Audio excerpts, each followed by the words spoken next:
Boa noite a todos. O nosso tema, o bem e o mal, nós estudamos no livro dos Espíritos, no livro da Gênese, obras da codificação de Allan Kardec, e no livro O Problema do Ser, do Destino e da Dor, de Leon Denis, o bem e o mal.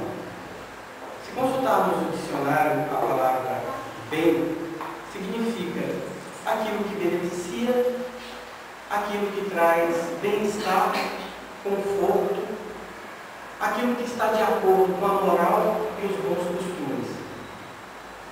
Popularmente, na cultura em geral, cultura do povo, o mal tem origem numa entidade muito poderosa, paralela a Deus, que seria o Satanás.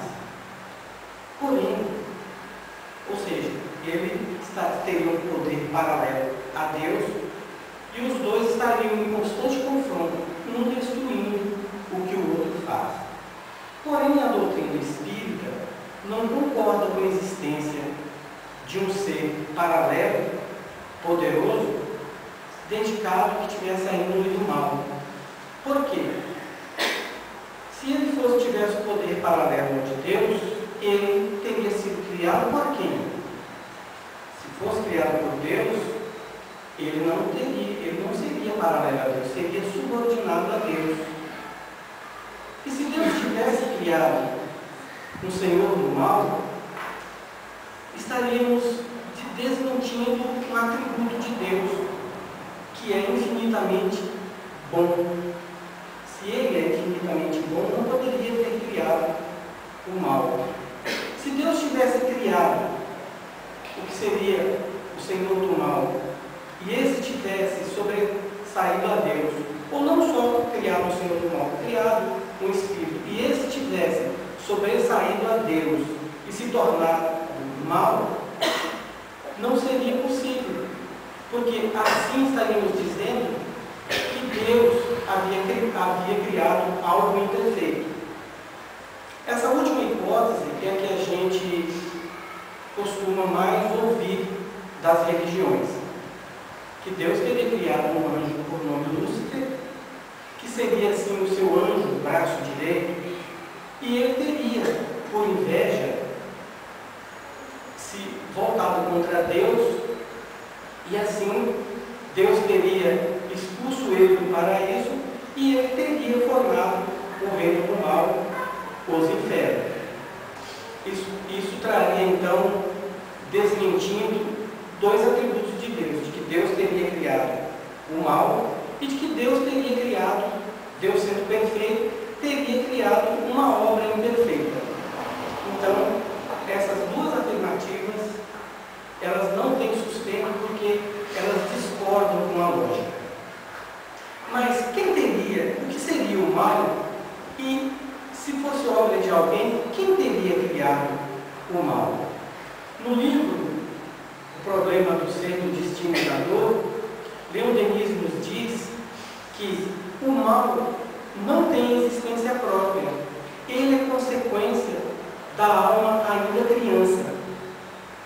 Existe uma história de domínio popular que diz que um professor, tentando menosprezar um aluno, o professor era ateu, e tentando menosprezar um aluno que era crente em Deus, disse assim para ele: se conhece o autor pelas suas obras, e sendo Deus criador de todas as coisas, Deus tem a índole má, porque o mal existe e Deus criou o mal. O aluno constrangido não teve resposta para o professor.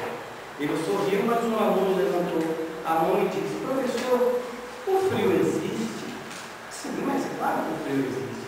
Não. Segundo as ciências que é ensinada nessa instituição de ensino, de educação, o frio não existe. O frio é uma condição dos corpos, dos ambientes ou das massas que estão na ausência do calor. Se o calor chegar, para onde vai o frio? Não vai para lugar nenhum. Se não vai para lugar nenhum, não existe. Professor, e o escuro? A escuridão existe? Certo, claro que a escuridão existe. Professor, segundo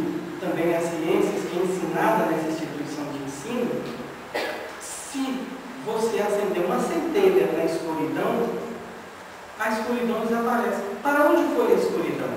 Mas não foi para lugar nenhum. Se não foi para lugar nenhum, ela não existe.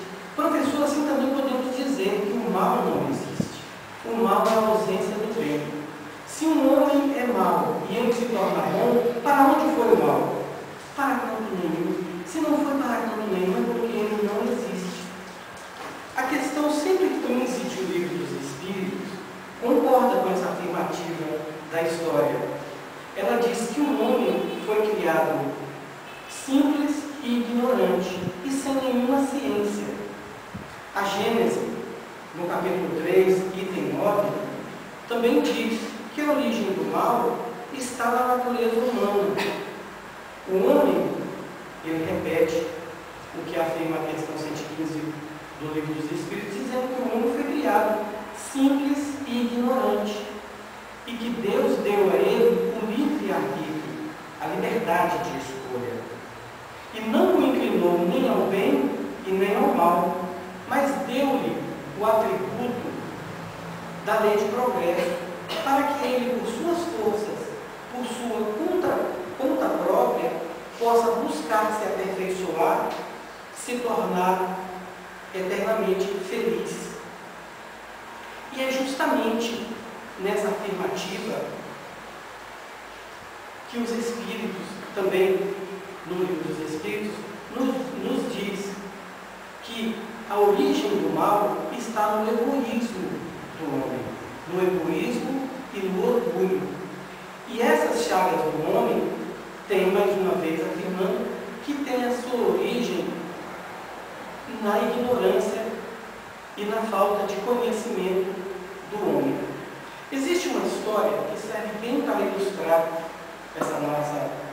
esse nosso tema de hoje, e ela foi adaptada. É uma história escrita pelo pensador e pacifista Leon Tolstói, me perdoem se a pronúncia não foi essa, e que foi adaptada.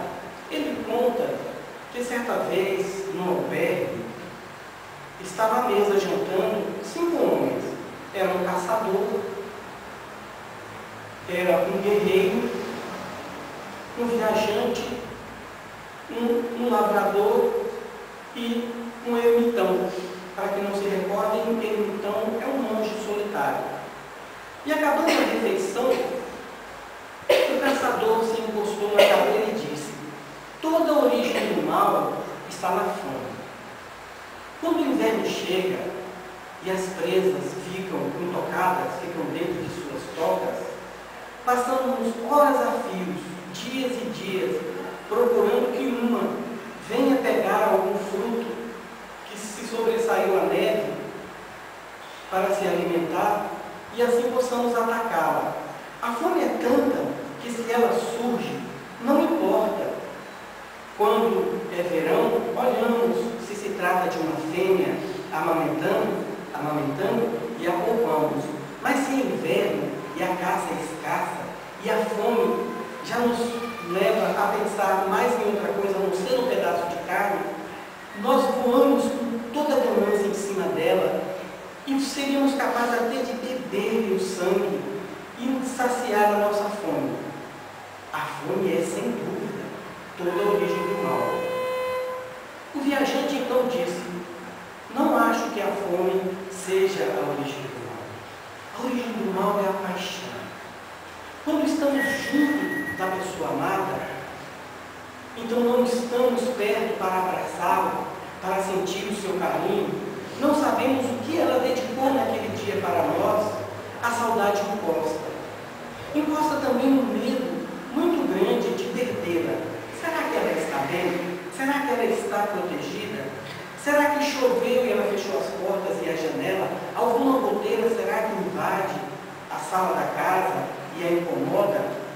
Ou será que alguém, na calada da noite, aproveitou da sua distração e foi lá roubá-la?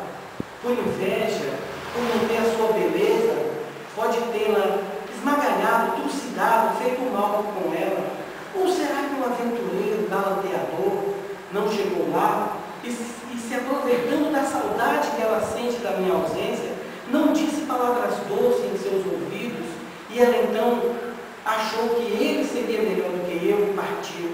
Ah, quando eu penso nisso, então, eu saio a caminhar para lá e para cá, e dá vontade de adquirir asas e sair correndo, e sair voando, e alcançá-la para saber se ela está bem, se ela pensa em mim. Meus amigos, a origem de todo mal é a paixão. O guerreiro então disse: não acho que a origem do mal esteja na fome ou na paixão. A origem do mal é a ira.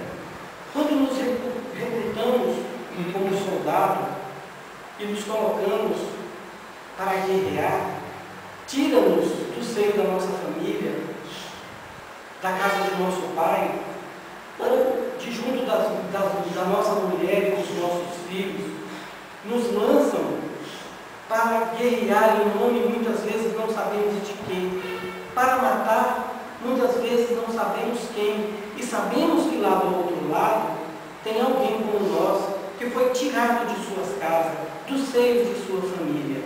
Mas quando passamos hora a fio, esperando que o inimigo dê o seu primeiro tiro, quando estamos entrincheirados à mercê da fome, do frio, do medo, da saudade, então uma ira vai tomando conta do nosso ser. Basta estralar um graveto e já vamos com a arma em punho, prontos para atirar. E se o inimigo grita em cima da trincheira para nos atirar, a nossa mente está no gatilho, no dedo do gatilho na arma. Pode ser a nossa mãe, o nosso pai, ou um filho que esteja contra nós, vindo em direção à nossa trincheira, atiramos para matar. A origem de todo mal é a ira. Então o lavrador disse: não acho que a origem do mal seja a fome, seja a paixão ou seja a ira. A origem do mal é o medo. Quando depositamos a semente na terra, primeiro temos medo que o passarinho venha antes da chuva e o sol e coma o grão e a planta não nasça. Quando vemos a chuva que encharca o terreno, temos medo que o sol não venha para despertar e germinar a semente. Quando ele vem, temos medo que os animais, os passarinhos, possam comer as folhas tenras da planta que está por nascer. E quando ela nasce, temos medo que a geada venha e possa então queimar a flor do fruto ou o barro da semente do grão. E quando ela produz, temos medo que a produção não seja larga, que dê para alimentar a nossa família e dê para levarmos ao mercado. E quando dá para levarmos ao mercado, temos medo que o mercador não pague o preço justo. Então eu digo com certeza que a origem do mal é o medo. O ermitão então coçou a cabeça, olhou aqueles homens e disse: eu lhes digo com verdade, está na natureza do homem, pois é ela quem produz a fome, a paixão, a ira e o medo. Assim, nós sabemos que Deus nos deu o livre-arbítrio para que possamos, através da liberdade, escolher o caminho que queremos seguir. Aquele que segue os preceitos morais, e por moral entendamos as regras das leis de Deus, que estão gravadas na mente humana. As leis de Deus estão todas gravadas em nossa consciência. É nossa consciência que nos dá o impulso para discernir o que é bom e o que é mal. Qualquer homem, seja ele dotado de cultura, dotado de instrução ou não, sabe discernir o certo do errado. E a moral, segundo os Espíritos, é o atributo que nós temos de saber escolher entre o que é bom e o que é mal, entre aquilo que está de acordo com a lei de Deus e aquilo que não está. É claro que o caminho para a perfeição, que a lei do progresso nos impulsiona, o caminho para a perfeição, para a felicidade eterna, para a felicidade eterna, é um pouquinho mais complicado, porque o mundo é cheio de ilusões materiais. Portanto, o homem, ele deixa de seguir o caminho dos preceitos da lei de Deus e se demora na sua evolução com os benefícios, com a ilusão do materialismo. Mas dentro dele, a lei de progresso o impulsiona, dá uma comichão dentro da alma, fomenta a sua alma, dizendo que algo não está correto, ele não está no caminho, na direção que devia estar. Ele tenta em vão a posse de bens materiais, o poder, até chegar a uma condição muitas vezes de depressão, de tristeza, de falta de direcionamento na vida. Ele tenta até viajar, mas lá, no outro continente, no local, numa praia paradisíaca, estará o velho homem fora da rota do seu destino, da busca pela perfeição, pela felicidade eterna. Assim, somente quando o homem se volta para Deus, se volta para engendrar as leis de Deus em sua vida, é que ele consegue a busca, se tornar, não diria feliz, mas no caminho, e fora da rota de colisão com a sua própria natureza, que é a destinação de ser feliz. Pensemos nisso. Muito obrigado pela atenção.